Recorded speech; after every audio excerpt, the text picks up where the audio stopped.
28 sotik yerimiz xudo xolasa akalar sotilyapti. Bugun biz Qashqadaryo viloyati Kitob tumaniga yetib kelganmiz, Sho'roqsoy mahallasiga akalar, Boshchil qishlog'iga. Xudo xolasa 28 sotik yerimiz sotilyapti. 4 xil hosili bor: anor, olma, uzum, limon akalar. Xudo xolasa bir 2-3 kishi bo'lib qo'shilib olaman desanglar ham, savdosini kelishsanglar bo'ladi. Dokumentlar joyida, dokument tomonlama hech qanaqa bo'lmaydi, hujjat tomonlama. Bemalol pastdan nomerlarga chiqib savdosini qilsanglar bo'ladi. Limon yetishtiraman, olma yetishtiraman, anor deydigan bo'lsa, mana shunaqa yer olib foyda qilaman deydiganlar bo'lsa, pastdan nomerlarga chiqib bemalol savdosini bitirib olsanglar bo'ladi. Bu yerda ham ochib ko'rsataylik. Ha, bu yerda limon. Xo'sh, chegaramiz qayerdan qayergacha tog'a? Shu yerga ham kiradi, ha? U tomonichi? U ham kiradi, ikkita. Yerda nima bor? Ikkita, u ham limon.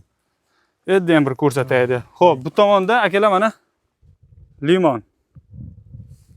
Limon yetishtirilyapti, xudo xolasa. Uzib olingan limonlar akalar, xudo xolasa mana. Xo'p, limon yetishtirilayotgan joyimiz mana ikkiga bo'lingan, uzib olingan limonlari bitta 55 metrga 6 metr ikkita. Ko'rib olamiz.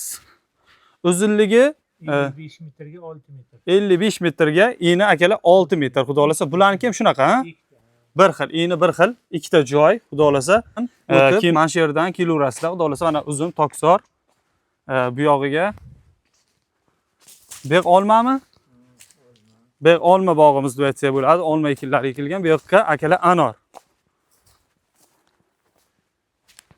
Pavloniya daraxti ham bor.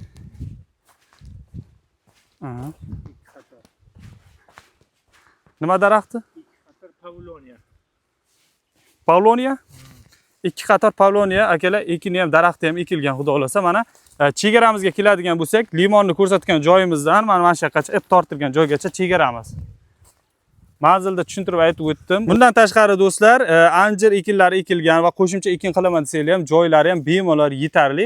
Pastda nomerlarga bemalol aloqaga chiqsanglar bo'ladi do'stlar, mana.